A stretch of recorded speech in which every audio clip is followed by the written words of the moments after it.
Hola, buen día. Somos estudiantes de psicología y venimos a hablar sobre la historia de la psicología y cómo ha evolucionado con el tiempo. ¿Me acompañan mis compañeras? Carol. Kelly y Caterine. Y Viviana. ¿Ustedes sabían que la psicología era una rama de la filosofía, la psicofísica y el evolucionismo? No. Vamos a hablar entonces de qué es la psicología, que hoy en día es una disciplina independiente. La psicología es muy importante para el ser humano. En ella se estudia el comportamiento de los seres vivos, la relación con el entorno y la experiencia que obtienen de esto. Vamos a hablar entonces también de las principales corrientes y las figuras que contribuyeron a la fundación de la psicología como ciencia. Tenemos la revolución científica en el siglo XVI y en el siglo XVIII, que sentó las bases del pensamiento racional y experimental, influyendo en la psicología. La revolución industrial del siglo XIX impulsó la necesidad de comprender la mente y el comportamiento humano en contextos laborales y urbanos. Tenemos figuras claves como René Descartes, John Locke, Auguste Comte y Charles Darwin. Durante el tiempo, la mente ha venido en una construcción social, lo que nos ayuda a ver desde las culturas y las épocas cómo se ha venido interpretando la mente y ha influido en el desarrollo de la psicología hoy en día. Sí, tenemos corrientes claves como la psicología filosófica de Platón y Aristóteles, empirismo y asociacionismo de Locke, David Hume y David Hartley, constructivismo y la sociología del conocimiento. De esta manera vamos a empezar a hablar de la transición de la antigüedad al mundo moderno. Viviana, ¿y cómo la psicología se convierte en una ciencia?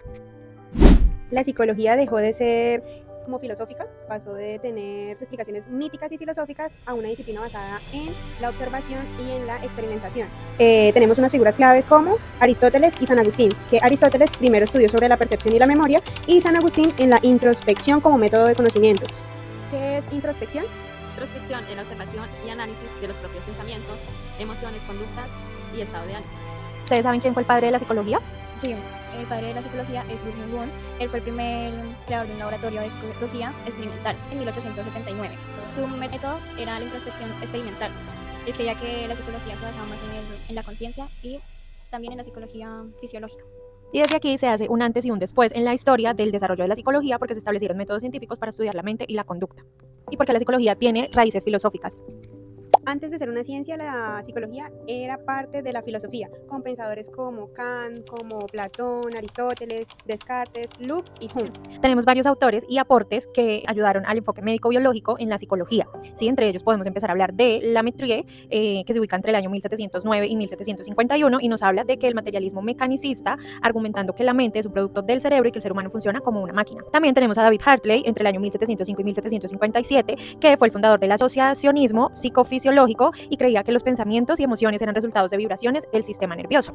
También tenemos a James Mill, fue el que expandió el asociacionismo de Hartley, viendo la mente como una máquina que combinaba las ideas simples en complejas, y defendió que todos los procesos mentales podían explicarse sin necesidad de un alma o una entidad espiritual. Y por otro lado, Pierre Florence, pionero de la neurociencia experimental, realizó ablaciones cerebrales en animales para estudiar la localización de funciones cerebrales, y refutó la frenología de Gall, demostrando que el cerebro funciona de manera integrada y no en órganos aislados. Recordemos que la ablación es una extirpación de una parte del cerebro en este caso, o no necesariamente extirpación, sino también causaban una lesión en cierta parte del cerebro para empezar a reconocer qué funciones del comportamiento pertenecían a esa parte del cerebro. El psicofísico Weber, él fue quien sentó, digamos, las bases de la psicofísica, descubrió la ley de Weber, que describe la relación entre un estímulo físico y la percepción de su intensidad. También estudió la sensación y la percepción, mostrando que la mente sigue principios cuantificables. También tenemos a Fechner, fundador de la psicofísica, también que formuló la ley de Fechner, que establece una relación matemática entre la intensidad de un estímulo físico y la percepción sensorial. Bueno, también demostró que los procesos mentales pueden estudiarse experimentalmente. Por otro lado, tenemos a Donders, que fue pionero en la medición del tiempo de la reacción. También desarrolló la técnica de sustracción del tiempo de la reacción para estudiar la velocidad de los procesos mentales. También su trabajo fue fundamental para la psicología cognitiva y experimental. Bueno, y en esta línea de tiempo, que ya también lo habíamos hablado anteriormente, tenemos a William Wundt, que fue el padre de la psicología experimental, como lo decía mi compañera, se basó en el método de la introspección controlada y consideró la psicología como una ciencia autónoma basada en principios fisiológicos. ¿Cuál es la conclusión de estos autores que aportaron médico-biológicamente a la psicología? Fue que fueron fundamentales en el desarrollo de la psicobiología, aportando conocimiento sobre la relación entre el cerebro y el sistema nervioso y la mente. ¿Y cómo se estudiaba el ser humano antes de la psicología? Antes de la psicología, la gente intentaba entender al ser humano de diferentes maneras. Algunas de las formas en que se estudiaba el ser humano era como la filosofía, que los filósofos se preguntaban sobre la naturaleza humana, la mortalidad y la realidad. La religión también intentaba explicar la naturaleza humana y el propósito de la vida, se enfocaban en la espiritualidad y la moralidad.